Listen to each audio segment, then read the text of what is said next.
Very interesting tyre choice this weekend between the super soft compound and the soft. So that's the prime and the option. That's the third different combination of tyres that Pirelli have brought in 3 years for GP2. Last year, in 2014, I should say, we had the soft and the mediums.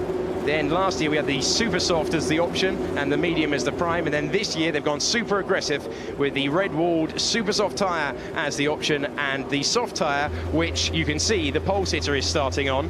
It's interesting that they're going for the prime tyre to start the race on. Yeah, I mean, I think that's a tyre to do the longest stint on. So it looks like they will go for quite long. You know, this asphalt, they have been changed it, I think, this year. They put a new asphalt on. Normally the races last year, they were quite okay. The tires are hanging on quite well.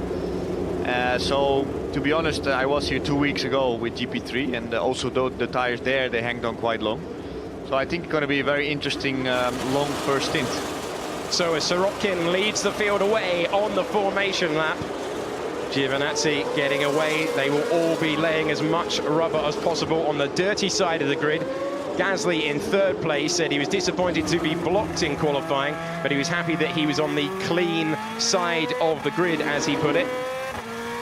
There will be no advantage for anyone in the top 10 starting on the super soft compound, as they've all elected to start on the soft Pirelli rubber. Let's check in with the Drivers' Championship. Artem Markelov, you have to say, the surprise leader. He starts 5th today, and that very much is... overtook me before the start-finish line, and I was on limiter. And so King not happy with the etiquette of Jeffrey in the Arden. Yeah, I think, you know, normally what you have to do with the start of GP2, especially on the dummy start here, you have to press the pit limiter. So I guess the guy who was next to Jordan King, I guess he didn't put it, so that's why he passed him, I think. Jeffrey scoring his first points. As you can see, incredibly, 20 drivers out of the 22 have scored points this year. And we're on board with a man who knows the quick way round, the 2.6 miles very well indeed. Luca Giotto, triumphant in GP3, taking pole and taking the victory in race 1. So he is 4th, and he is coming on very strong. It's interesting to see if he can convert his strong one-lap pace into major points today, because he fell away in the feature race in Azerbaijan. Yeah, I think that for sure we saw that, but to be honest, I think here so far he's doing a really good job. We saw him, of course, winning GP3 last year, and you know, the race he did was mega for him.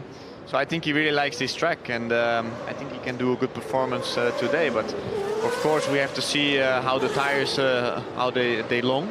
And I think the really most important thing is the start and the first few laps. So we can see at the back of the grid that Sean Gelael coming in to take his place in 18th on this grid. He has gone for the super soft rubber. Nothing for the guys at the back to lose. So watch out on this opening lap for Jordan King. You can see him just pulling up to his box there in the red and yellow Racing Engineering car. He's got more pace than 13th on the grid suggests. Also, Sergei Sorokin. He's had 2 pole positions before in GP2. He has never led into turn 1 on either occasion. Can he make it third time lucky, as we have the green flag, and now we wait for the lights. 3, 4, 5 red lights.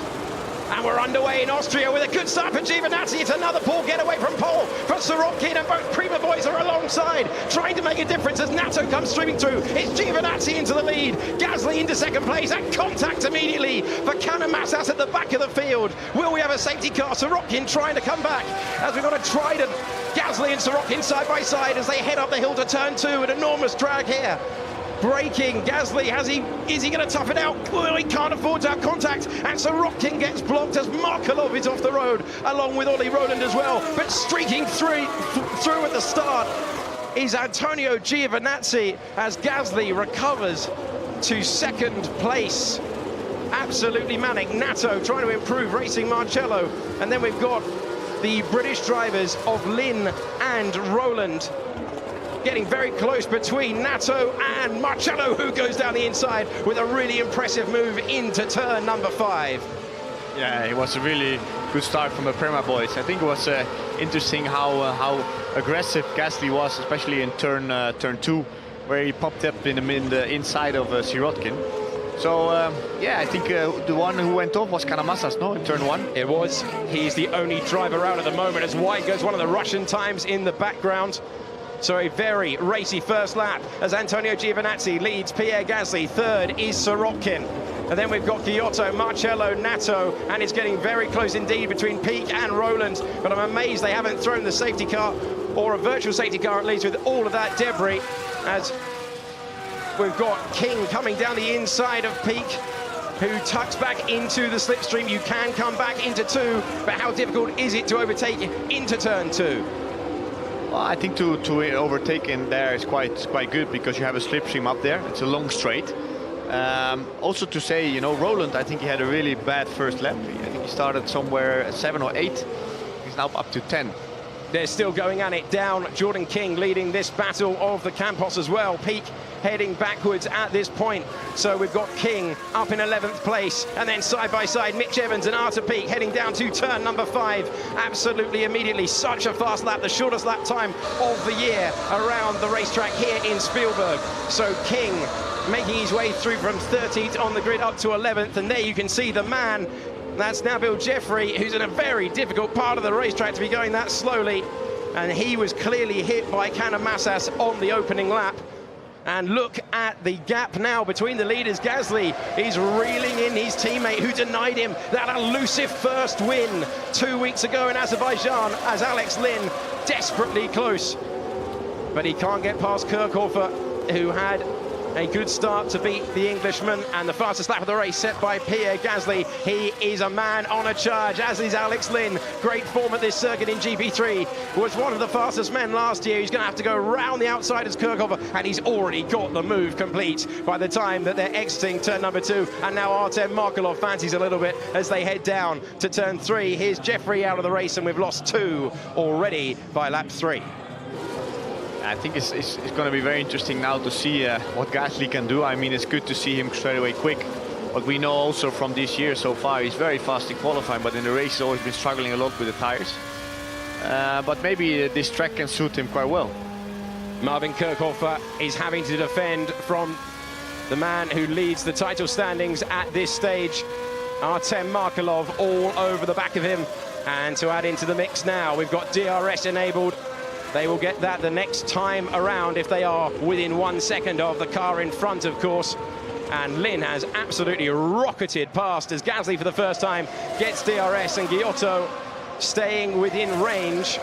Raffaele Marcello moving up from 6th on the grid to 5th. Gasly again pumping in another fastest lap, and down the inside goes Artem Markelov to take the position away from Marvin Kirchhofer, but he's having to defend. No DRS at this point of the racetrack. The 2 zones are between the start-finish straight, and they're so close together. Who's going to yield? Markelov has got the move complete into turn 2, and Markelov moves up. Talk us through the start, Guido. Yeah, I think you see Sirotkin didn't have a good start at all. I mean, it looks like they bulked down quite a bit. Nato, he had a really good start. You can see straight away he took like 2 places in the middle. And yeah, I think Giovinazzi had a really clean run up the 3rd corner, and I think they did a good job. You see here Roland, you see he's still here 7 or 8. So after that, I think he lost quite a lot in turn 2 or turn 3. Here's the smash at the back. First of all, it was Malia that Kanamassas hit, and then another bite at the back of a GP2 car. This time, Jeffrey's rear wing getting destroyed in the process. Kanamassas has had trouble with braking all weekend long. Let's go on board with the man in pole. He didn't keep the lead for very long. Oh, you saw, I think he bulked down too much, so he was like really too far down with the revs, and I think he lost the momentum, and that's why he didn't cut away quite quick. So Pierre Gasly has set fastest lap after fastest lap, and he wants retribution for having the win taken away from him in the sprint in Azerbaijan, and he is clearly more comfortable with the package underneath him than his teammate, and now using DRS as they stream down to turn 3, building up to 180 miles an hour. He's got the lead in his sights, and he is always so very strong on this soft tyre, and you see with the graphic, you can see it with the battle, you can see it with the graphic, Gasly's coming for Giovinazzi. Yeah, I think so. You see also every lap 2, 3, 4, he was always quicker, like 2-3 tenths. But now it's the key to see where he can overtake him. You know, I think with the DRS is quite good. But yeah, let's see. I mean, you know, the middle part is always tough when you are very close to the other car, so you lose a bit of ground. I have to say he can keep quite close. So let's see now with the DRS in the first straight.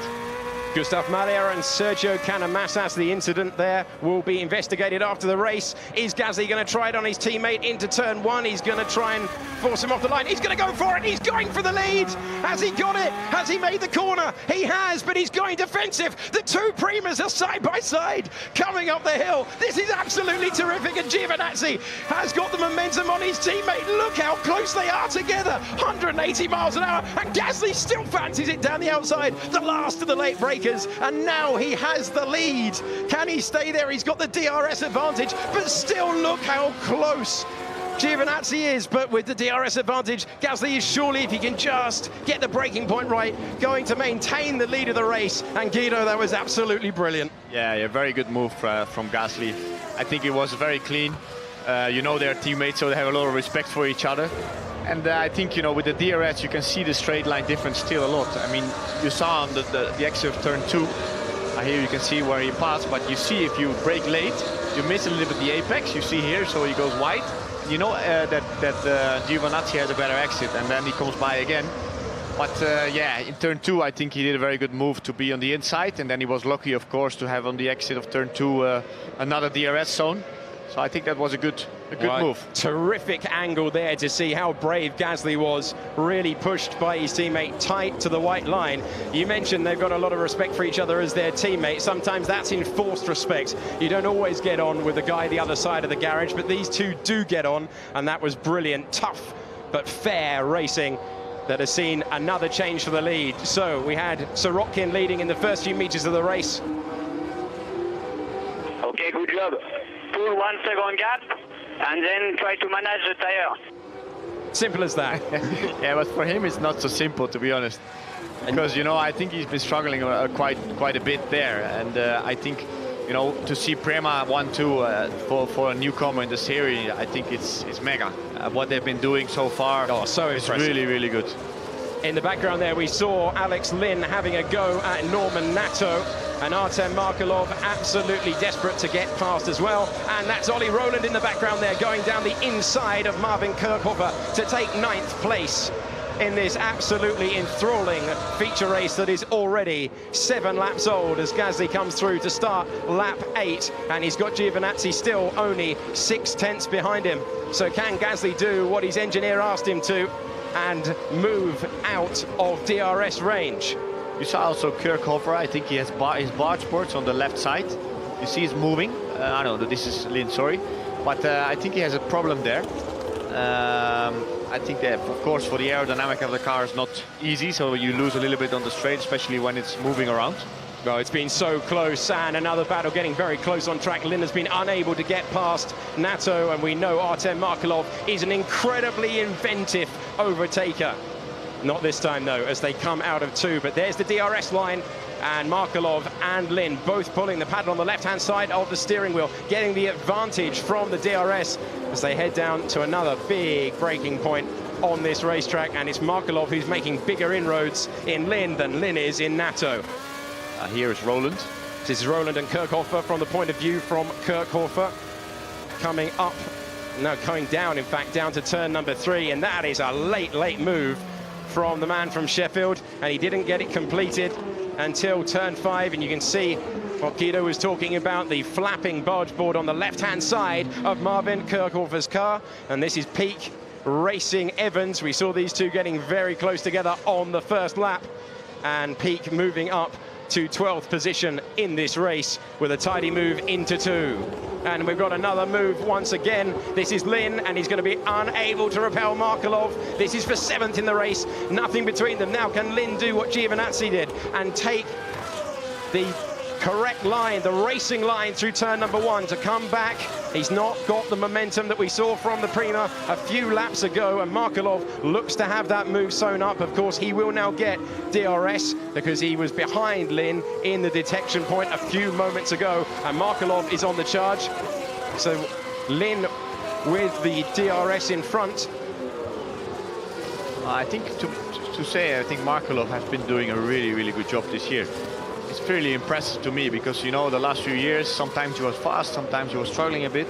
But this year is always there, doing good qualifyings. Of course, the race in Monaco, we saw how impressive that was. Oh, that was absolutely incredible. So, and it was on this soft tyre as well. Yeah. So he is very comfortable on this compound. As Malia now making a move on Evans, who hasn't really looked that comfortable all weekend. So both Rapaks have gone past him. And we can say now that Pierre Gasly has moved out of DRS range, but it's an ever-changing battle at the front of this race. The gap was 1.6, it's now 1.4 as Giovinazzi tries to come back to his teammate. Sorokin occupying a pretty lonely 3rd place at the moment, with Giotto not too far behind at all, within DRS range. And then we have Marcello, Nato and Markelov as Mitch Evans is the first man to pit. He is unhappy with his tyres. You can just about see that. And now you see it in full view as the Campos boys are waiting for him. Yeah, you saw also, I think, on track when we saw him pass, somebody passed him. So you saw already that the front tires, they were grained a lot. I think that's the problem from the super soft. They can normally go 8-9 laps. And I think the 10 laps, what they've reached so far has been quite good. Now, so far, I think it looked quite a good pit stop as well. What's really interesting about the soft tyres is we heard from Gasly that they're going to be racing blind in terms of data on the soft tyres, which they've never used as the prime, so they've never used it as the harder of the 2 compounds around this racetrack. And because of interrupted practice yesterday, they weren't able to get the data that they would, so they don't know where this soft tyre, how long it's going to last, and neither really do Pirelli, as Pierre Gasly responds to his teammate by pumping in another really fast lap, a 1:16.6. Yeah, I think with the 11th lap on the track, still going faster and faster, so that the tires looks to handle quite well. But what you saw, you know, with the super soft, I think they go off really fast. So what I said, the 10 laps. So to be honest, you know, with the super soft, maybe on the end, maybe they can do 12 to 13 laps because the fuel is down. So that will help. So we still have a long way to go with the soft tires at the moment. Be interesting to see. It looks as if Markelov's got quite a lot of graining on the inside. Nato again solidly running in the top 10. It's what we've come to expect from the Frenchman. I thought Markelov might have made slightly more progress than he has already, but he is definitely catching the Racing Engineering in front. And then you can see the difference in lap times, pretty stark between the 2. Yeah, he's quick. I think he's like 2-3 tenths quicker than the guys in front. So here we have the bar board from Verkoffer. What I said already before, I think that's not ideal for the whole lap, but maybe they can pull it off on the pit stop. We're expecting, it's interesting to see that in 2014, Felipe Nasr went to lap 30 on the prime compound, which back then was the medium. Today it's the soft, and you can see that bargeboard is getting ever closer to detaching itself from the Carlin. Here's Latifi trying to make a move. He's come through the field from his lowly grid position of 20th. And Latifi is trying to make a move for 13th in the race at the moment, as Armand and Daniel de Jong are racing. De Jong, of course, who ran so well at the front in 2nd position, not having that sort of form today. He's in 15th as Latifi gets ever closer to Gustav Malia in front. And Armand has got a really good run. This is for 15th position. It's the closest battle, and here's Latifi getting ever closer still. He's got the inside line, and he's got the move complete. And then behind him, we've got Armand going past de Jong, who locks a brake and concedes a position. Yeah, I think well those guys there, I think, no, they didn't do the pit stop. The only guys who did the pit stop is Evans, Gilel, Binder, Jeffrey, and Karamas is out. So yeah, we've lost the two cars. Nabil Jeffrey and Sergio Canamasas have retired from this race, and Binder not making use of the ART equipment as he would want to. You can see quite a lot of graining on the soft there for both of the cars. Here's how the move was complete. As we saw on screen, that Pierre Gasly has set the fastest lap of the race once again. This is a commanding performance, but remember, as we see Armand going past, it's been a difficult start to his GP2 career, so that's a lovely moment for Philo Armand, who slides down the inside at turn 3. You saw the young going straight. He was locked up, missed the apex, and he passed by. So, a battle between the two Italians, and Marcello going down the inside with the use of DRS past Luca Giotto, who was either resigned to losing the position or wasn't expecting it, because the door was wide open there as we go on board with Giotto. And that is a change for 4th and 5th. Up to 5th goes Marcello, down to 5th goes Luca Giotto. So 4th place in this race for Marcello, and he has been so consistent. He's only failed to score in one of the races so far this year, and that's put him right in the mix of the title battle. He is 5th place going into the race today. Yeah, I think we didn't really see him so much, to be honest, this year, but what you said, he's always there. Again today, I think this was a really nice move. I have to say the Russian time car, I think it's a really good car, especially on the tires. They can handle quite a lot. It's not eating the tires so much. So yeah, the boys are doing a good job there. Of course, the problem for all the guys on the Super Softs is that they had to start with the huge amount of fuel. Of course, no refueling in GP2, so that would have affected degradation even more as well, as Lin is now coming back to Markelov. You can see a little bit of graining, graining for the entire field really, but Lin has got back within DRS range, and he's trying to show the form that we know he has around this circuit. Was on the podium this time last year. He felt he had the pace to win the race, but it's not going as many expected for Lin, who is one of 3 men, along with Sorokin, who's in 3rd place in this race, and our race leader, Pierre Gasly, many thought would be the 3 to challenge for the title. But of course, he does have the consolation at the moment of being in that coveted 8th place, which would mean reverse grid pole tomorrow. Yeah, I think when the guys can stay there, it's always good to have the pole position for tomorrow. I think, you know, to be honest here, if you do a good start, especially on the race 2, and you can pull away 1 second, you can stay there, handle the tires, you can do yeah, you can win the race for tomorrow. So, but I'm sure he wants to go up the ladder. You know, the more you go front, the more points you get.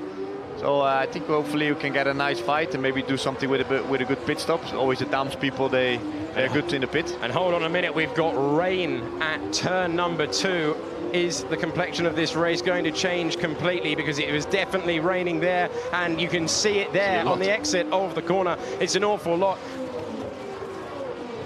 This is the pace, Sean. This is the pace, especially sector 1 and 3. 1 and 3. And so this is where the drivers really earn their money. How difficult, Guido, is it to tackle these sort of conditions where you don't know the grip level from corner to corner? Yeah, it's tough, especially when you see spots on the visor. You don't know how much rain there is, something, but still you have to try to push as much as possible because you're still racing and you have to find the limit.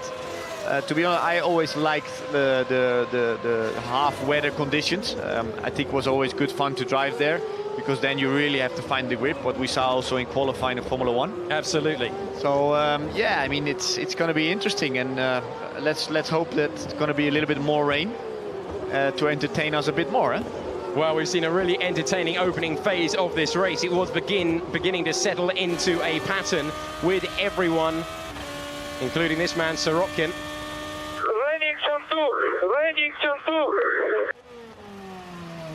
And you can hear he's so relaxed out of the car, but he's a lot more animated in it, and it's so much at turn 2. But one of the crazy situations of this racetrack is it can be bone dry in one part and deluging in another, and that's exactly what we've got right now at turn 2. And so the drivers squirming all over the road as they simply do not know what level of grip they're about to be they're going to find at the next corner. And Giotto really struggling, and he's falling into the clutches of Norman Nato.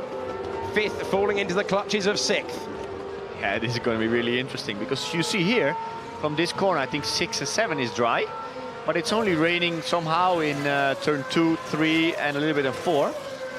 Oh yeah, what you gonna do? I think so far you have to stay out on slicks, try to reach as far as possible. When the rain comes harder, I think you definitely have to go on rain tires. So how long can they stretch it? Will that rain come in from turn 2 to cover the rest of the circuit and change the complexion of this race? You can see how difficult it is, and Gasly at a snail's pace through turn 2. Giovinazzi not increasing, the gap has increased, so Giovinazzi not able to take advantage, but they'll all just be thinking at this part of the racetrack, just keep it on the tarmac, which of course, as it's newly laid, will be offering even less grip in these wet conditions than normal. And they're all doing a super job not to run on at the hill, which is a difficult enough. Ah, and a gamble there from Arthur Peak, so he's gonna gamble on the wet tires. But the problem for the rest of the lap is, What do you want to do? Stay out. Yeah, I think it's the right call, because you see here on the right, there's nothing raining. But the problem now, what Pick is going to have, he will be fast in those corners where it's wet. He will be really good, but once you go up to the dry spots, you're going to destroy the rain tires. And I think from there, once they got destroyed, you're going to be really slow on the end. so in terms of the lap times, they were pumping in 1 minute 16. So it's now up to 1 minute 24 for Pierre Gasly. So we're getting very close indeed to the time to change onto wet weather tyres. And Markelov has managed to get past Alex Lynn. He's improved in this race. But it's also interesting, you see, now it's up to the driver to find the really good grip of the track. And you can see straight away with the lap times, you see Gasly doing 1:24.5. But Giovinazzi is doing 1:23.7, so it's nearly 1 second quicker.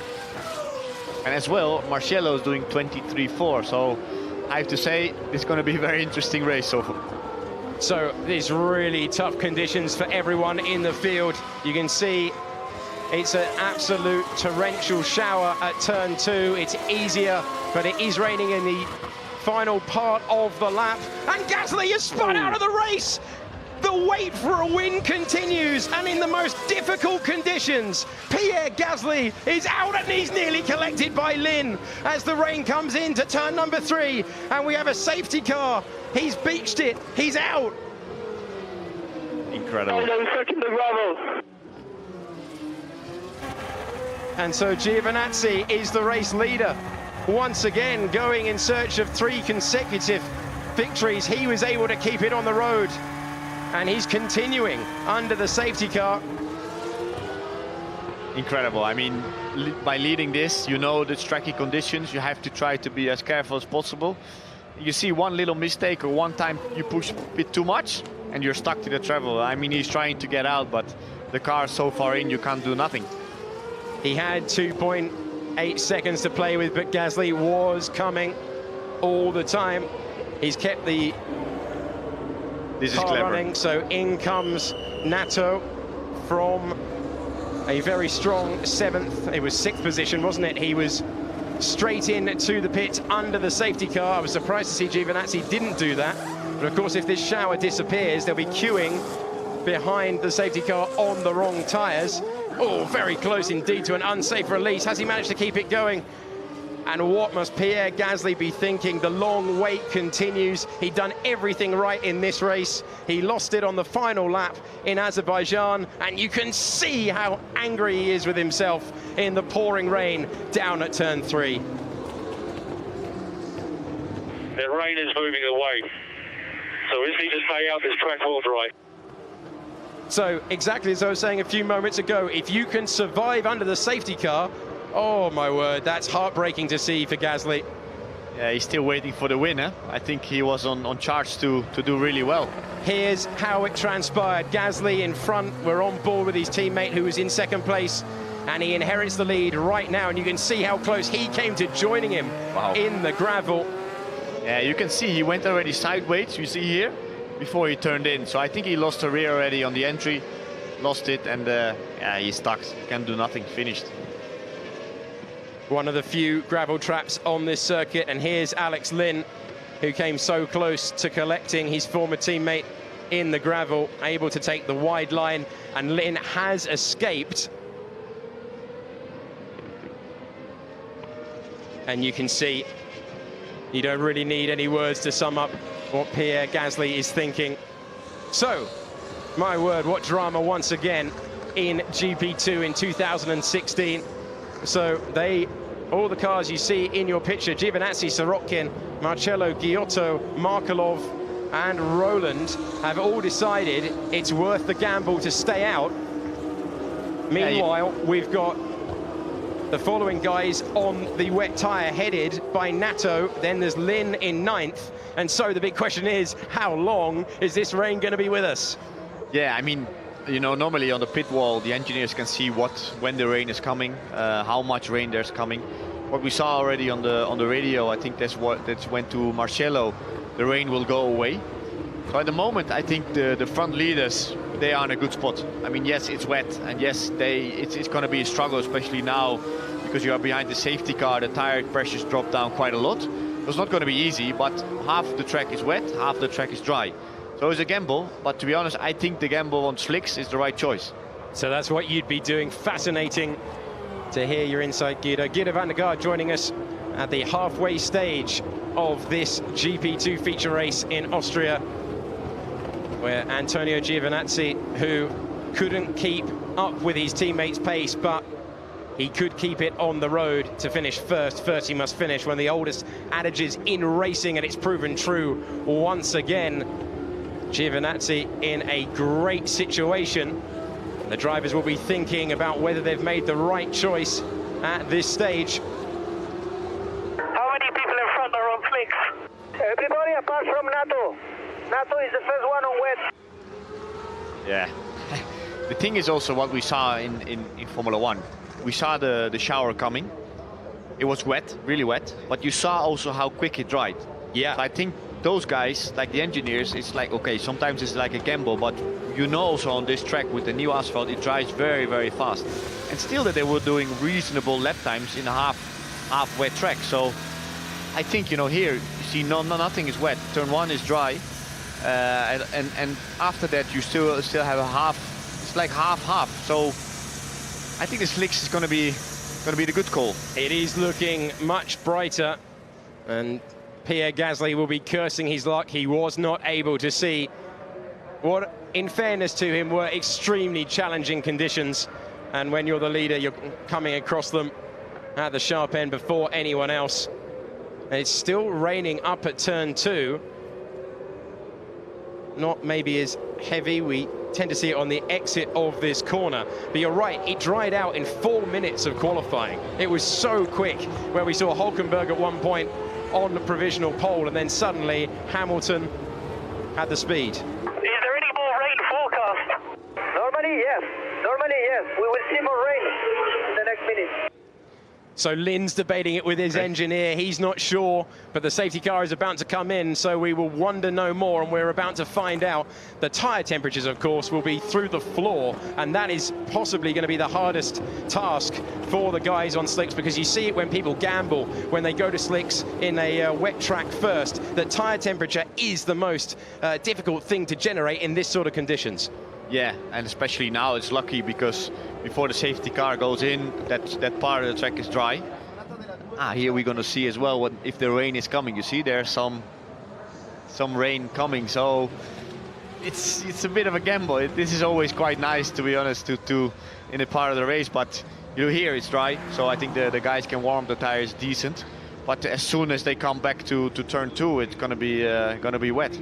So another safety car restart in GP2. Antonio Giovinazzi has dropped the hammer, and Sergei Sorokin has gone with him, still trying to get temperature into those tyres. He knows what the most important thing in this phase is going to be. It's not getting position, and Giovinazzi locked a brake, but somehow made the corner. I thought he was going scampering off at turn number 9. Instead, he leads us over the line as we go green once again in Spielberg, and you see the field desperately trying to make it work. And here are the guys on the wet rubber. and you've got Kirchhofer on the wet rubber, King on the wet rubber, Galail on the dry. So he was debating cars off the road, and this is the wet part of the track. So can the leaders slow it down? Marcello getting very close indeed to Sorokin, but they're making it all the way through. And Ollie Rowland has gone past, and here we see Sorokin battling for the lead. So it's so wet, they're barely moving out of turn number 2, but Giovinazzi has managed to hold on, and it's Ollie Rowland who's got up to 5th position. Past Artem Markelov, and that's a move for 2nd place. Sorokin not with the tyre temperature that he needs at this stage, and Raffaele Marcello moves up into 2nd, and his countryman Luca Ghiotto thinks about doing the same, trying to get from 4th to 3rd. Remember, they are finding out about the tyre temperature, they're finding out about the grip at each part of the racetrack at racing speed, all whilst trying to overtake each other. Nice move from Marcello. I think he was really sharp as well. You see now Rowland. Wow. My word, a huge twitch for Luca Ghiotto. Rowland's going to have the inside line, which definitely means that as long as he makes the corner, he will take 4th position, and he is looking unbelievably strong in these conditions. The man who's won in other formulae around this racetrack, he's got form around here, and he does appear to have the tyre temperature. And he's quick. I mean, he's the quickest so far. Markelov making a move on Ghiotto, who perhaps not having the GP2 experience, and Giovinazzi's off the road, and another change for the lead as Raffaele Marcello goes through, and Prima are displaced by Russian time as Marcello, who we've seen superb in track conditions like this before, as Ollie Rowland tries to take 3rd place away, and his tyre temperature is exactly where he needs it to be. So Raffaele Marcello in the lead. 2nd place is Antonio Giovinazzi. It's changing all the time with Ollie Rowland scything his way through the field. He's moving up places and so strong at this stage. He's up to 3rd place in this race. And Ghiotto not with the tyre temperature that he needs. He's falling back. Markelov's got past him. And there's the lock-up for the leader as we were focusing on Markelov and Ghiotto heading off the road. And so for the 2nd time today in difficult conditions, Prima cedes the lead, and Raffaele Marcello says thank you very much indeed. We saw the lock-off on the restart, didn't we? We've seen it again.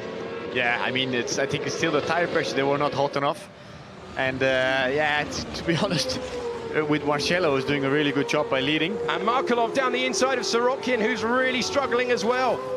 So Sorokin dropping like a stone at this stage of the race. It's Marcello, Giovinazzi, Rowland, Markelov, Sorokin, and we're on board with the man in 5th place.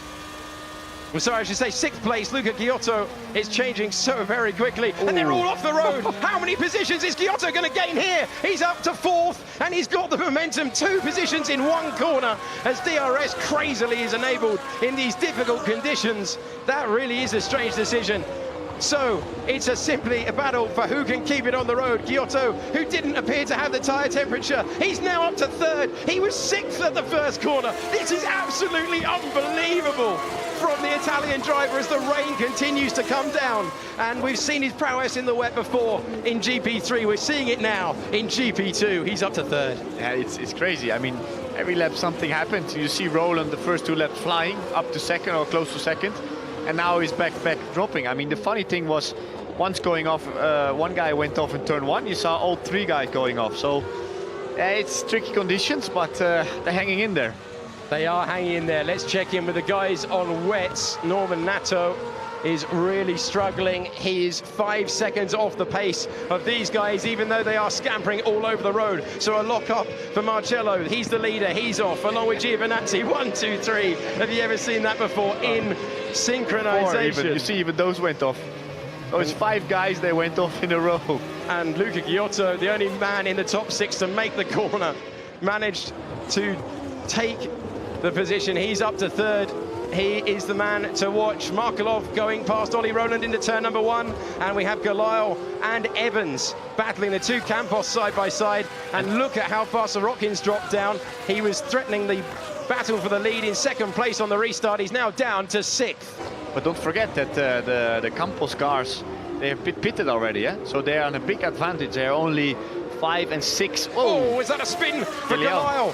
It looked like he was going round. Is this another change to the lead? You can't keep up with it. It's so thrilling. Giovinazzi into the lead, but Marcello's got the inside line. It's so close to contact on the exit of the corner, but Antonio Giovinazzi wrestles the lead away, and we've got an Italian 1-2-3 in extraordinary circumstances here in Spielberg. Magnificent stuff as the lead changes once again. Remember at the start of the race when Sorokin was our pole sitter, it seems a very long time ago now. So Giovinazzi finally getting the tyre temperature up where he wants it, and he was the fastest man on the racetrack. There's the rain again. Rain again, the flag. I think they know it's slightly wet out there. Giovinazzi's gone off, and that's going to give the momentum, surely, to Marcello. They can't keep it on the racetrack, and it's changing corner by corner. Now with DRS, can Raffaele Marcello make the move back into the lead, which is changing like it's an oval race so many times? And look how close Luca Giotto is in the background. Remember, he's won around here before, and he's in the mix this time as we head up the hill to turn 2, right in the slipstream. Not with the use of DRS, of course, but it's wet offline, and Giovinazzi's had to go to that wet part of the racetrack. Surely not going to be able to make the corner, is he? And they're struggling so much with getting the power down, as Marcello and Giotto will get DRS on Giovinazzi as they head down to turn 3. What a race. What a race. Sorokin is going past Ollie Rowland at the top of your picture as the top 3, for one corner at least, hold position. But Marcello is not out of this at the moment. Sorokin going past Ollie Rowland for 5th place. I think we saw in the midst of all of this Sean Gelael spinning, but I can't be sure because they're all having so many moments. I think he caught that oversteering moment but lost time. Yeah, I think he spun because Evan was behind him, and I was speaking as well because they did the pit stops already, and they are 7 and 8. And they're only 6 and 4 seconds behind. So I think they are a really interested position to do well this race. And the funny thing is the lap before, especially in not the last corner, but the corner before, turn 8. Hello, Big Cole, there's still 15 laps to go on the race. Okay. Wow. What did he say?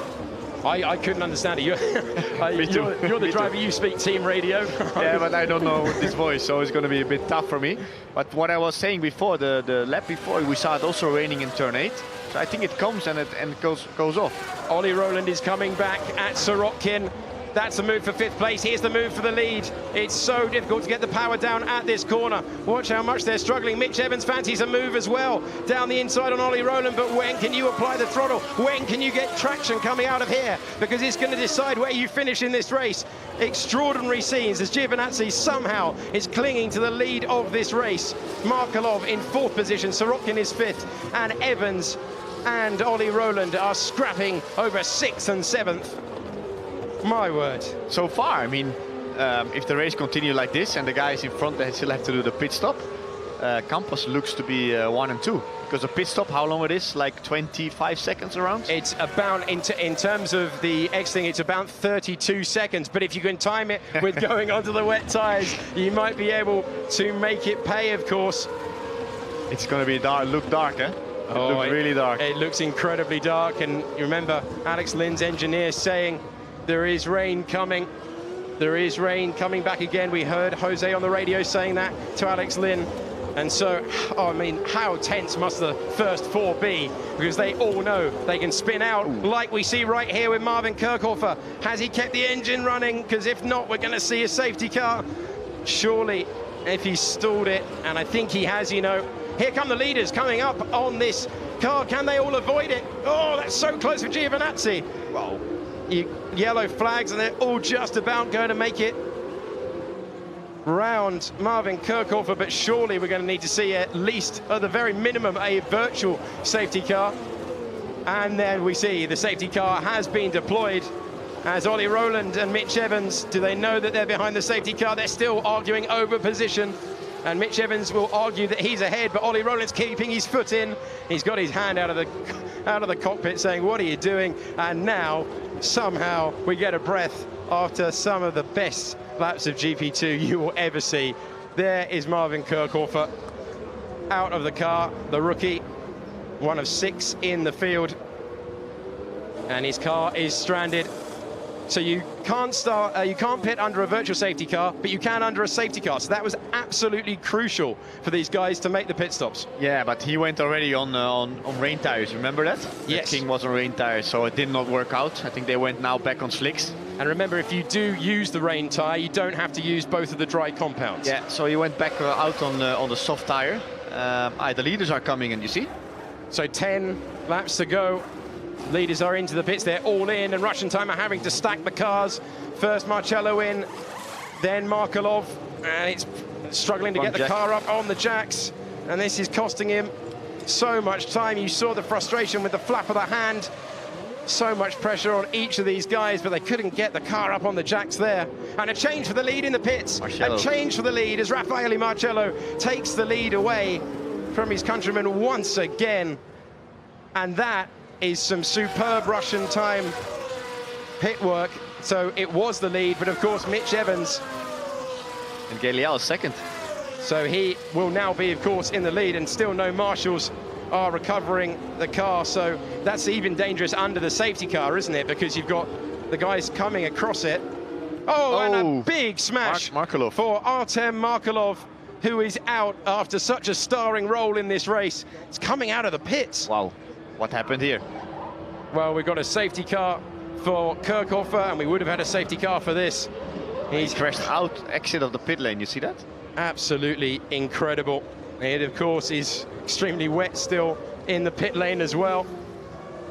You know you have the tires are cold, and he was already a little bit frustrated that his pit stop was not going correctly, especially with the front jack, that they couldn't get the car up. And you know, once you go out of the pit, you know that it's a safety car, so you can do it quite easy. But here he pushed too much. Boom. See you later. Simple as that. Into the wall. As you said, we've seen that a couple of times. We saw that in Monaco when Markelov's head does go, and a red flag. Wow. So a red flag to recover the two cars. So we are on lap 29 of this race, and they are lining up on the grid. The question now is what they gonna do. So they're gonna continue or declare a result? Yeah. So that is the big question. So we tick on to lap 30. Here's why we initially went under the safety car then. The very difficult turn 2. I'm amazed that no one did that until Marvin Kirchhofer. They were doing so well, and it's simply the acceleration out of the corner. Yeah, you can see here it was wet already. He's fighting with De Jong, taking the outside line, and he's him inside. He throttles too early, miss it, and then you see the steering wheel is lost, and you cannot take the clutch anymore, and then you stall.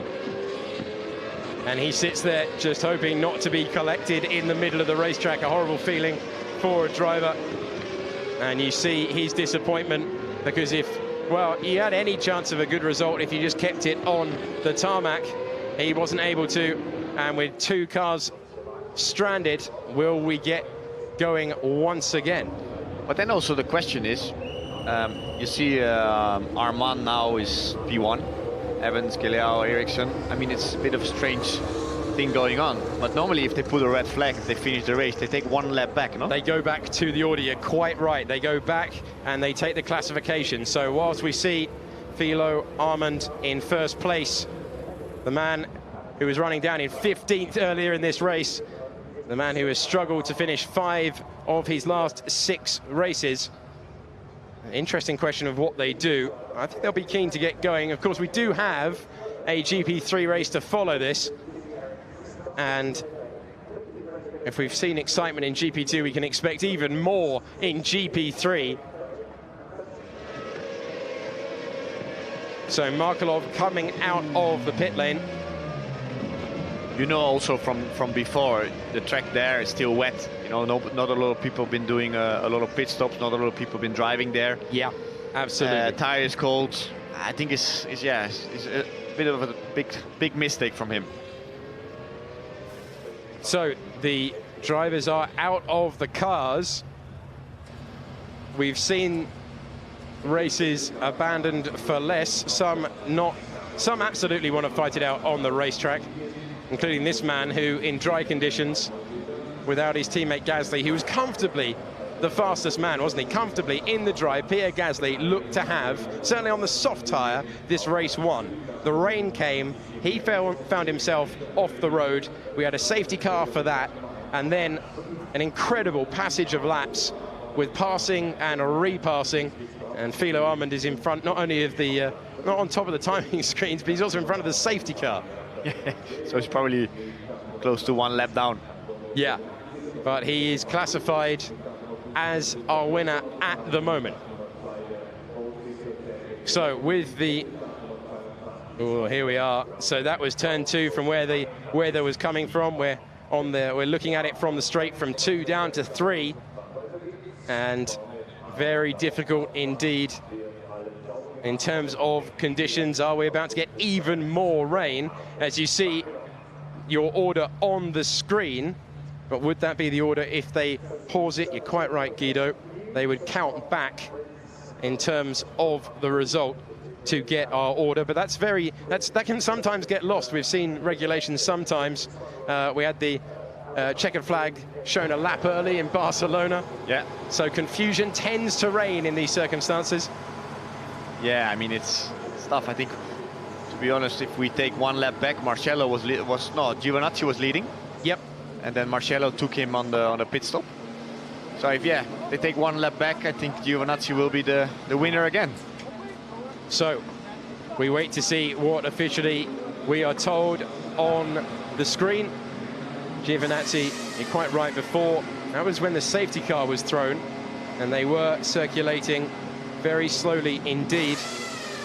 So Kirchhofer joins Pierre Gasly, Nabil Jeffrey and Sergio Canamassas as the 4 retirements from this race, along of course with Artem Markelov, who has smacked into the pit lane exit in a bit of a rage, it seemed. And we await word on whether we will get going again. And I want to see a conclusion to this race. It's what the race deserves, surely. After 30 incredible laps, let's go and get a winner on the racetrack rather than possibly an odd result or a count back. Let's go the full distance. Yeah, but hey, what a race, eh? Well, if that's all we get today, we have seen something absolutely incredible. And is that Nato adjusting his crash helmet or taking it off? I think you take it off. He has to take off also the hand system, which is attached on the helmet, of course.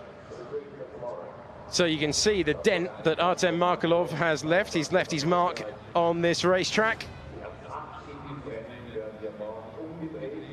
And so we still remain under red flag conditions with the weather coming in. What's going to happen again also for GP3, eh? Well, that's the crazy question. You've got a vested interest. You've got a vested interest with a driver that you're coaching, Stein Stotthorst, in GP3. What are you going to tell him, having watched all of this? Well, where do you start? Well, where do you start? You know, I think you always had if you have a bit of rain, if it's drying up, I think it's the talent what you have. I mean, to find the grip, that's the way to go. And you know, in Holland we have a lot of rain always, like in England. Yep. And it's always good to for us that whatever we. Okay, I'll explain you what happened. My opinion. We were just in front of the leader of the race in the same lap, but in front. So safety car just picked up you by mistake. They should have waited for you to pass and then pick the leader. You were not the leader at this time. So Lin asking where he was when the safety car picked him up. The team's very much... what's going on there? So still no official word. Just looking for clues from the engineers. They're still going through the motions, aren't they? So they are still expecting to wait. And we see on our screen, we've got an incident involving... Here we go, and it's on your screen too now. Philo Armand, investigation for overtaking the safety car. Well, he's in front of it in the pit lane, so I don't think that's going to take an awfully long time to resolve. He quite clearly has overtaken the safety car. Well, he's listed as our leader at the moment. So, well, you know you can't not do that, huh? Well, that's a in this rule. race, yeah, absolutely. So he almost certainly will receive a penalty for that. Speculating at this stage, but they've had ample time to call it off if they wanted to call it off. I don't want to tempt fate there. And Gelial, we saw him also spinning. I think he did a 360 and continued. He did. He lost a lot of time, but then he managed to get back up to the back of his teammate. We saw him really struggle, to be honest, when he was driving for Carlin at the back end of last year. But he's getting stronger and stronger with every race. He was a point scorer in Baku as well. Yeah, I think he's doing all right. You know, I know, of course, the Campos team very well. I've been racing there for 2 years. The name was then Adax. And I think they have a very good structure inside the team, how they work, how they operate. Kelia also lives in Spain, so he's a lot with the team, does a lot of simulator. I think it's very important also for all the drivers to do a lot of work with the team, because you know you don't have a lot of time during the weekend. You have only half an hour practice, then you have qualifying, then you have the race. So all the preparation you can do before, I think that's the key.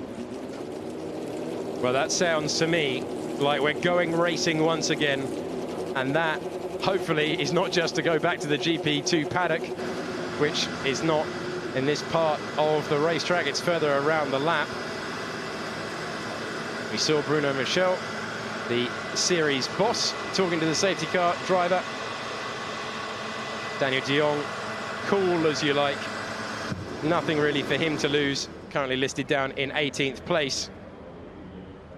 So I hope we're going to race. I really hope we're going to race, because how good was that? Honestly, how good were those first 30 laps, passing and repassing? Amazing. We had it with Gasly and Sorokin. Then we had it, and then on the restart, to bring it right up to date, it looked as if Ollie Rowland got to the temperature first, but then he just seemed to lose all sorts of pace. Strange, huh?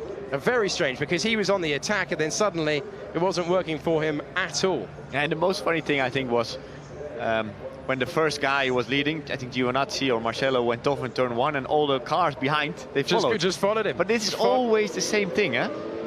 So this is Philo Armand overtaking. So he was desperate to get into the pits, it seems, overtaking not only the Camposes through the final corner, but also the safety car on the way into the pit lane. And this is not strange. This is not Philo's first motor race. Oh, I have no idea what he's thinking going past the safety car. You never ever do it. No, me too. Especially when the safety car picked up already the leaders. I think he was like 4th or 5th, and how can you do that before you enter the pit, you know? So I'm sure he will get a penalty of that. Daniel, as I understand it, it will be like Abu Dhabi when they allowed you to leave before the safety car, yeah, and come around and join the back. So de Jong currently being told that despite being a lap down, he's currently on our timing screens listed behind Markelov. So he's going to be allowed when we get going, and that certainly implied that we are going to get going again, that we would see him unlap himself and join the train of cars at the very back. Yeah, let's hope also for a bit of rain. The more entertainment, no? Absolutely. Well, I think you might get it looking at those clouds over turns 1 and turn 2. So, track temperature is at 37 degrees. It's not raining in turn 2 or turn 1 from what we've seen. So that problem has disappeared for the drivers. As you said, Guido, this track really does dry out very quickly. Looking at Jordan King out of the car,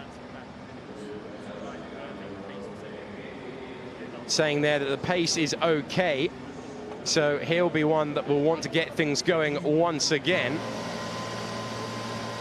We look at Rene Binder sitting in for Nobuharu Matsushita, currently listed in 5th position on our screens, but of course that all depends on them going racing once again. Yeah, I think it's, you know, for him coming back for one race, I think it's not easy, but to be on P5 I think is a good job.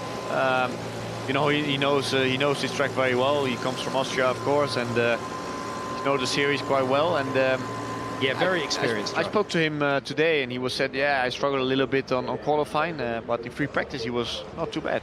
And of course, don't forget, he is in one of the best teams. Huh?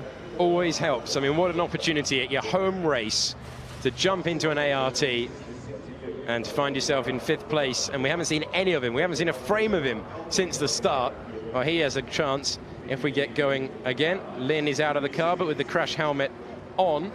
Confusion continuing to reign whether we will get going again or not. Yeah, I think he must not be happy because he was running around 6, 7. Of course, he gambled on the wet tyres, didn't he, early in the race? Sometimes it picks out the correct way, and the gamble you can win a race like this. But I think today he didn't got the right gamble. Well, that's the way things go. Jimmy Eriksson, are we hoping we get underway as well? He is currently listed in 4th. One of only 3 men now that Binder has started a race along with Philo Armand to not score this season. He was running in the points back in Baku, but had contact with Jordan King. So under the conditions here, if they were to stop the race now, they would go back 1 lap. Ah, you hear that? Absolutely. So that means that Giovinazzi won the race, no?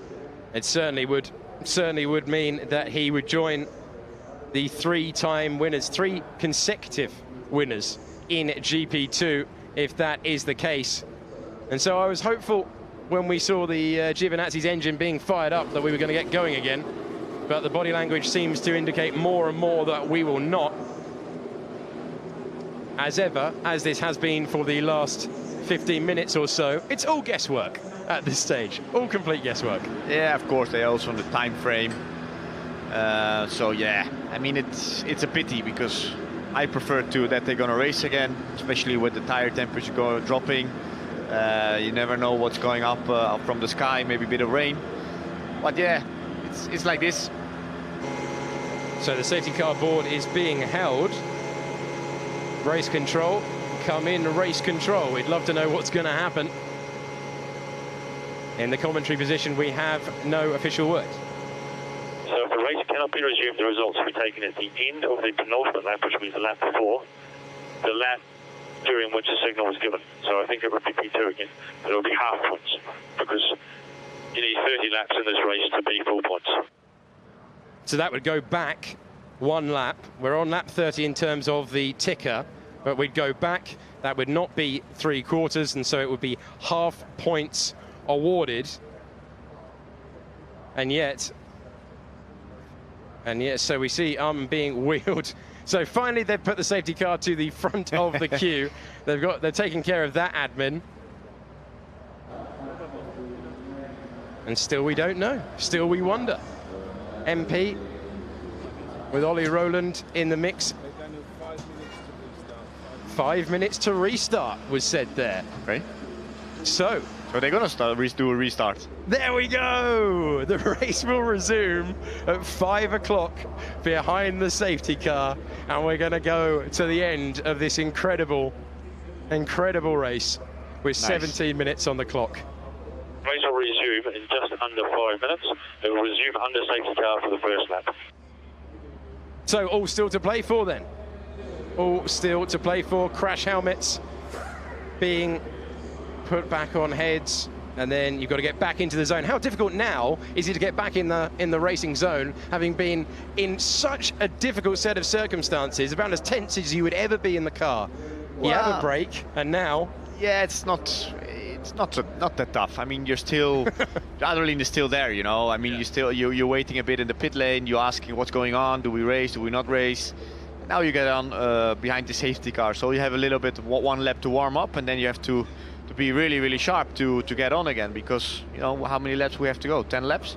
Yep. Everything can happen, and probably will, given what we've seen. Oh no, for today. sure, for sure.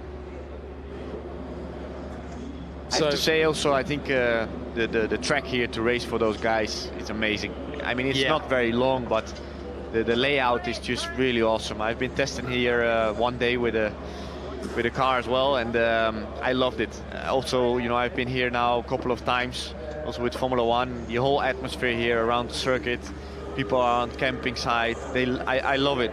I think the Austrian Grand Prix is just amazing. It's a fantastic traditional race. We're sort of in the kindest possible sense in the middle of nowhere. It's a traditional circuit in this part of the world, because they first went racing on the airfield, which is about half a kilometre away down the road, and then of course the fabled Österreich ring, and then of course they're talking about elongating this circuit and maybe using some of those old corners, and I think everyone is up for that. Yes, yeah, me too. I heard they're going to extend from turn 1 straight on, and then they would come back in turn 2. It's what I heard, but I have no idea is that correct. That's what's being discussed, only at a planning stage, and they need the local government to approve that. But the lap times, certainly for Formula One, getting very close indeed to the 1 minute mark. In GP2, we had 1 minute 13s in the qualifying session.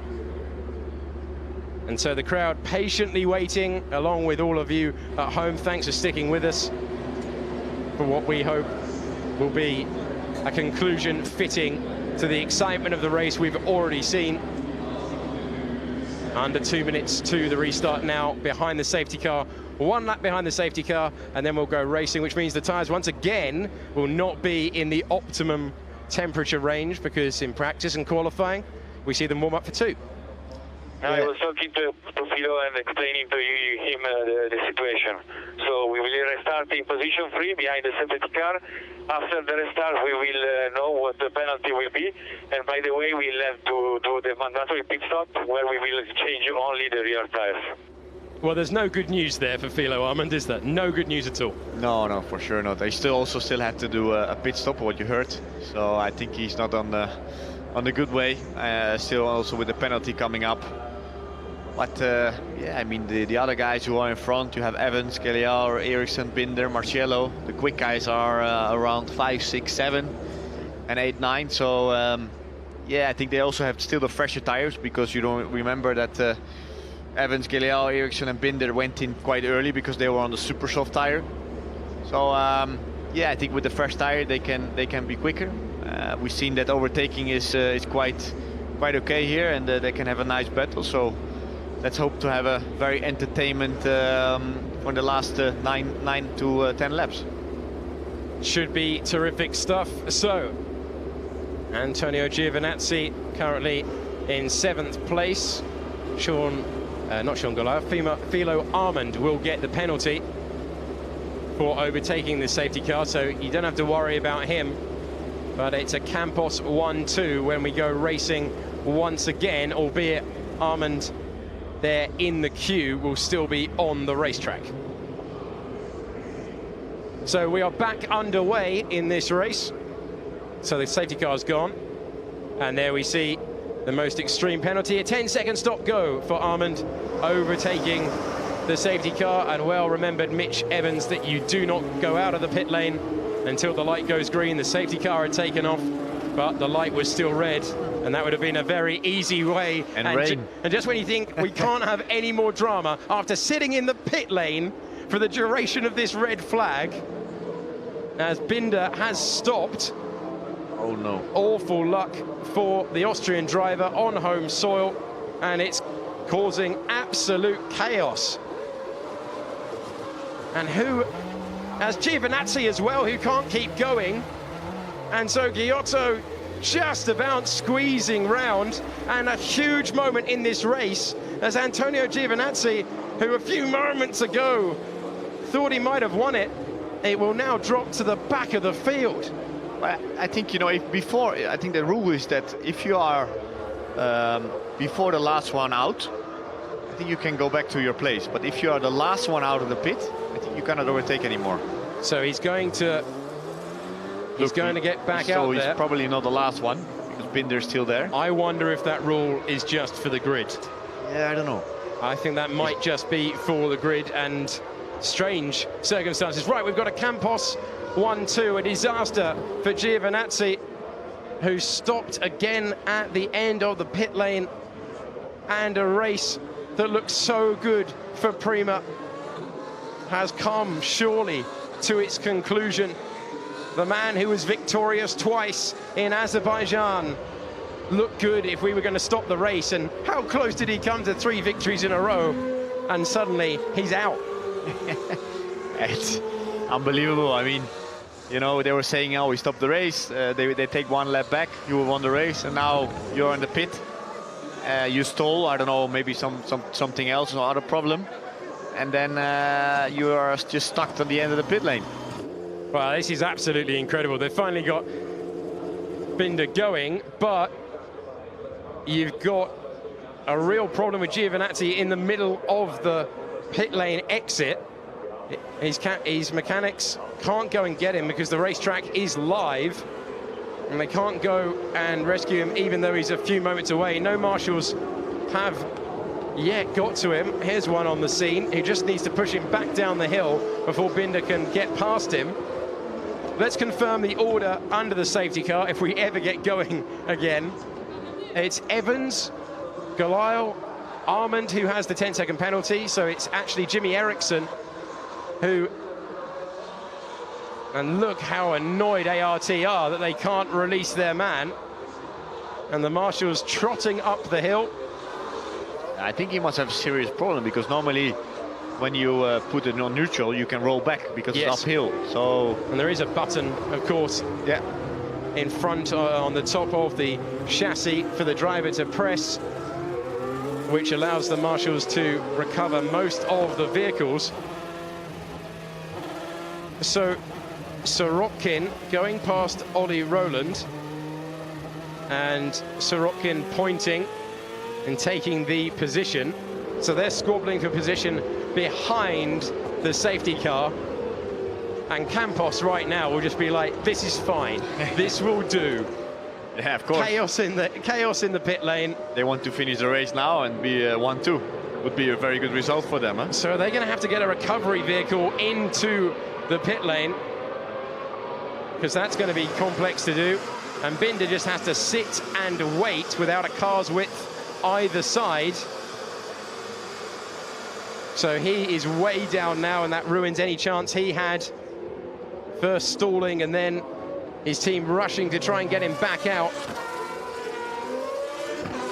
And they've managed to get a jack and put a board underneath it, Monaco style, to roll Antonio Giovinazzi, who looked so good for so long and is now watching his day come to a close in a bit of an ignominious way. ART have gone from angry to seeing the funny side of it. You can see how quickly things can change, eh? Running first and second, one goes off, and running first again with Giovinazzi, and then suddenly have the problem in the pit lane like this. So Mitch Evans hasn't had the easiest of seasons, but he's just got to keep it on the road, and he hasn't got many laps at all. Once the trouble in the pit lane is clear, and we'll be going once again. So Binder finally able, after sitting and waiting for so long, to join the racetrack. So the opportunity of 5th place has would have been 4th place, wouldn't it? With Armand taking the penalty. And now, are we going racing once again? The safety car is in this lap. That's good news. And after what seems like an absolute age in terms of a racing delay, in terms of a red flag, and now this safety car period, we are going to go racing with Mitch Evans now assuming the duties of dictating the pace for the field. Yeah, and to see where the grip is, where it's wet, where it's not wet, where can you push. Where are the tyre temperatures at? Campos versus Campos. 1-2 as we go racing once again in Spielberg in this incredible feature race. Mitch Evans has done that absolutely beautifully, and he leads us across the line as we go green once again in Austria. It's Evans ahead of Goliath. Then we've got Armand on the road, and Marcello immediately trying to make a move on Jimmy Eriksson, and he's gone round the outside of him at turn number 1. Ollie Rowland had to cede the position to Sorokin, who's got all over the curbs, as it's Luca Giotto going side by side with his old GP3 sparring partner Jimmy Eriksson, and he's got the position as well, as Evans has scampered down the road. Eriksson dropping at this stage. He needs to keep his head, he needs to keep it cool, and Rowland there very slow. Oh no, it's De Jong, sorry, being lapped, so it's not Ollie Rowland, it's De Jong, who is a lap down and now moving into third on the road. Raffaele Marcello, who is on the super soft rubber. And the fresh rubber, yeah, what I want to say. So yeah, I think he has the advantages, but you know, he can push very, very hard because he still has 7 laps to go. On board with Sorokin, very close. Ollie Rowland has got past him. We saw he was getting all over the road at turn number 2. As they head to the technical part of the racetrack, and you see how much Jimmy Eriksson in the Arden is struggling. Yeah, you see, I mean, I think you know what we see already. He pitted very early. I think his tires are a bit destroyed already, and when you are having not the right temperature after the safety car, you can struggle quite a lot. Mitch Evans setting the fastest lap of the race. He knows he needs to get the tyre temperatures where they need to be. Nato thinking about a move on Sorokin. Not able to make it this time around, but all sorts of opportunities on this lap, and he's tucked right underneath him. Ollie Rowland very close to Ericsson as well. Here comes Norman Nato alongside Sorokin up the hill. Of course, it's still wet on the inside line.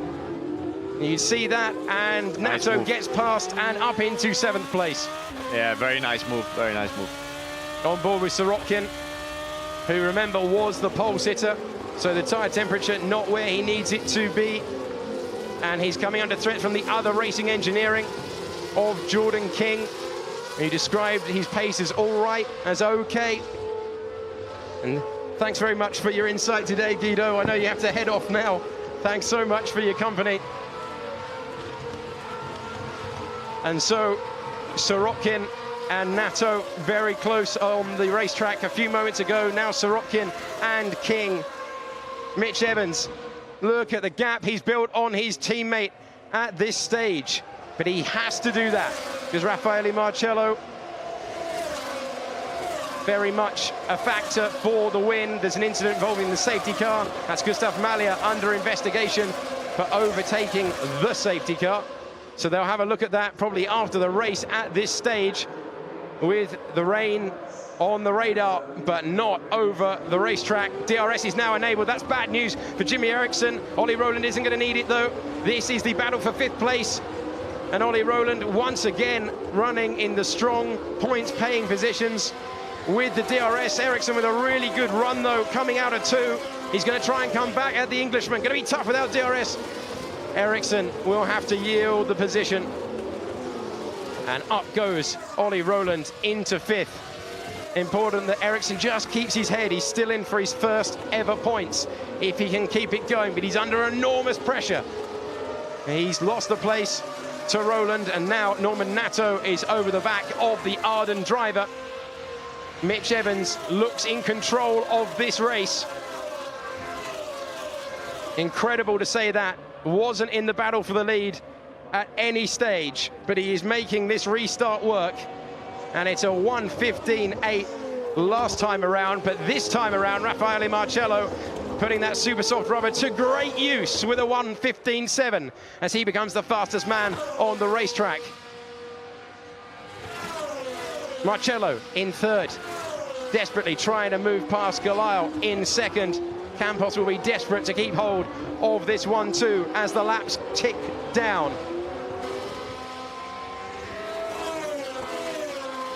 The use of DRS is very much going to help, isn't it? Heading down to turn 3, braking from about 180 miles an hour down through the gears. Luca Chiotto is on for his best ever finish. And it's getting very close indeed. That's looked very close between Malya and Jordan King. And Malya's got is being investigated in terms of overtaking under the safety car, but he's all over the back of the racing engineering car as he tries to move up. At this stage, he's got past, Malya has got past Latifi. He's in the points in 10th position. Latifi down to 11th. Meanwhile, at the front, the gap is 3.1, and Raffaele Marcello hasn't been able to clear Sean Galal, who was the fastest man on the racetrack. And that would bag him 2 extra points with a 15.7. You see, Ollie Rowland has not been able to leave Jimmy Eriksson behind in the battle for 5th place. No DRS at this stage of the racetrack. The zones along the start-finish straight, and from 2 down to 3. Eriksson thinking about a move, but it's absolutely impossible to overtake at this part of the racetrack due to that wet line that you can see on the inside. Malya getting ever closer to King in front. This is the battle for 9th with DRS, and we've got Peak. Here's Jimmy Eriksson trying to come back around the outside. It'll be brave if he can do that. It's not working. Are we seeing the super softs going off?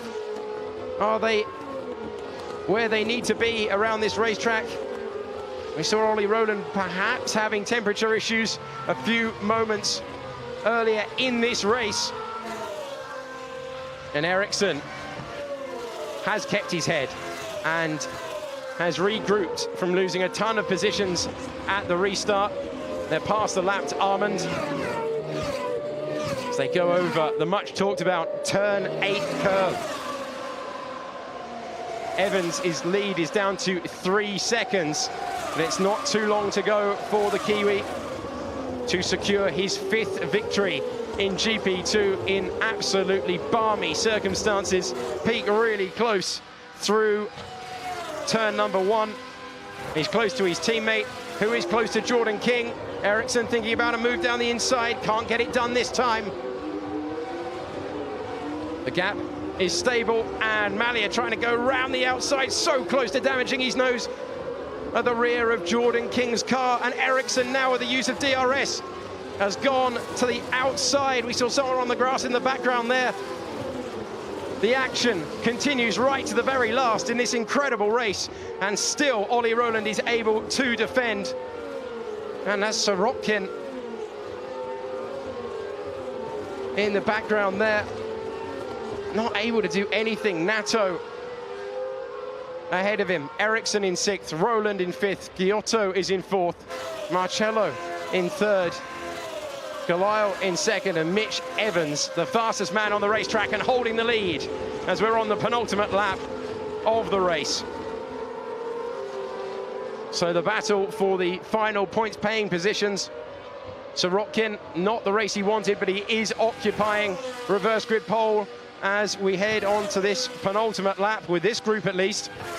Ericsson doing everything he can to make his 6th place a 5th. It's not possible, surely. You see that he doesn't have the width to throw it down the inside on turn 2, which means that this is a racetrack that you can position your car to negate the effect of DRS. And you see Ollie Rowland doing just that, going tight to the inside, but Ericsson's gone straight past him with the use of DRS, and he retakes the position. He's back up to 5th. What's his exit from the corner like? Is he going to open the door again for Rowland? No. And Jimmy Ericsson is on course for his first points. Not only that, with a really strong 5th place. And we see this sometimes with drivers. They just get a hint of a result, and then suddenly they apply all that they learned in junior Formula E. Seize the moment, and at the moment he's seizing a large chunk of points for 5th for himself and for Arden. Great stuff for them. Mitch Evans, Sean Galile are on the final tour, the 40th and final lap in a race we won't forget in a hurry. Is Ollie Rowland going to be able to do anything in getting back to Ericsson? You can see Ericsson, who struggled on the restart, very comfortable now. Now, not of course what he wanted, but he would have learned an awful lot. Giotto holding 4th in what would be his best ever result.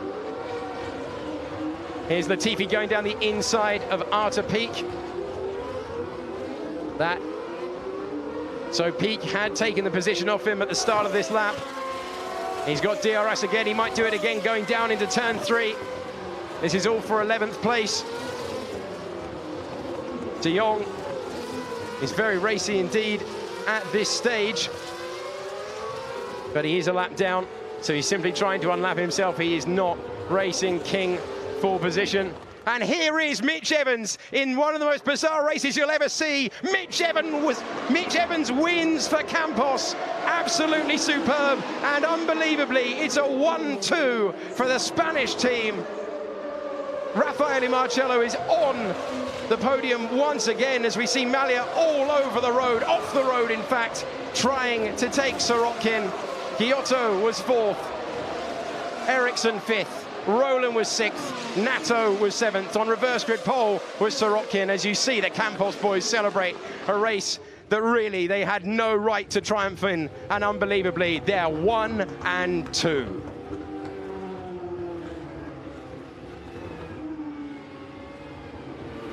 Well, look what it means to Mitch Evans.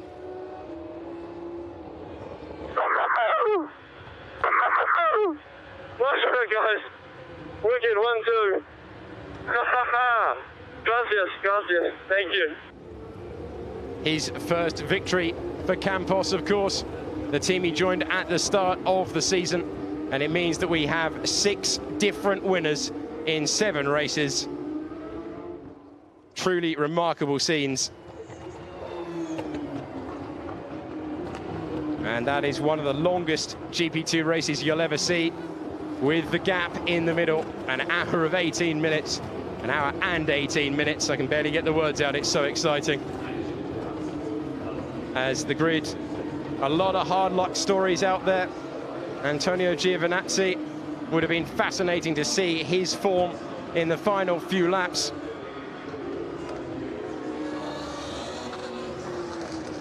But it's Mitch Evans of New Zealand and Campos who is soaking up the applause and open-mouthed shock of the crowd.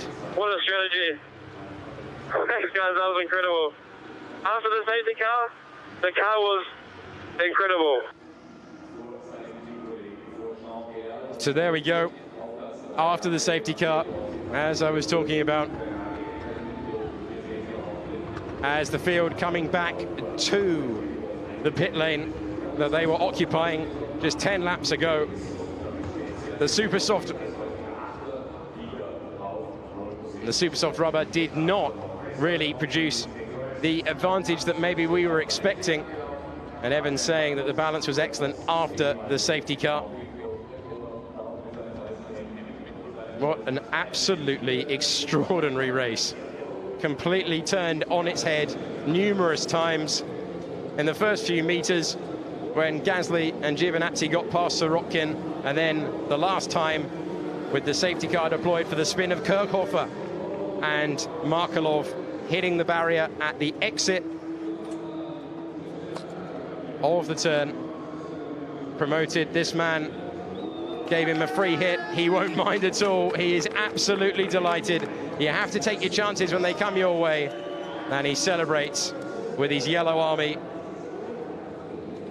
who probably can't believe their luck. And lovely to see Antonio Giovinazzi, who could be sulking somewhere back in the GP2 paddock, instead offering congratulations. And of course, it's a first ever podium for Sean Gelael, who celebrates in style, celebrates his teammate. What a wonderful sight for Campos. Raffaele Marcello, in the end, finishing 10 seconds off the leader, Evans. Had good initial pace, but couldn't do anything. Another podium for him, though. It will be his 10th in GP2, and terrific consistency from the Italian driver. Right, you may be in some confusion on what the order is. At certain points of that race, I was as well. Mitch Evans is your winner, incredibly, after 40 racing laps in Austria. It's a 1-2 for Campos and a first ever podium for Sean Gelael, who scored his first points last time out in Azerbaijan. Marcello third, Giotto with his best ever finish in GP2, as is the case for Jimmy Eriksson, who scored his first points in the series. Ollie Rowland was 6th. Norman Nato hung around the top 10 all day. He was in 7th. Sorokin on reverse grid pole in 8th. Then it was Malia and King rounding out the points. Peak, Latifi. And then we had Lin, De Jong, Armand and Binder. Our retirements were Giovinazzi, Markelov, Kirchhofer, Gasly. Oh, that way ago. Jeffrey and Kanemassas right at the start at turn 1 of the first lap. Let's listen in to see what they make of this. I really like it. I looked the front in corner 5. Yeah. In corner 5, I thought I liked at the flash for something. Yeah, it's bad. Look at that. Oh my God. How was that? Dude, did you see what I almost spun in? Yeah, man. You were so quick with that. I was so quick. I was like, wow. So great to hear the amazement, really, from the top 3 that they find themselves in that position. Marcello was the only one who was there earlier in the race, of course. And Raffaele is now the leader of the championship, displacing his teammate Markelov, who was there at the start. He's got a rubber chicken in his hand. I think that sums up the sort of craziness that we've seen. Speriful for this man who kept it on the road in very difficult circumstances, wet, dry, and then a problem exiting the pit lane for the restart. Here it is then, ladies and gentlemen. So the podium first, back out again for the third time this season already, Raffaele Marcello for Russian time. Complimenti in second place, Sean Galeao. It's a new experience for Sean Galeao, and you can see what it means to him. And the winner from New Zealand, And Mitch Evans, given an open goal, and he took it. In his honour, we'll hear the New Zealand national anthem.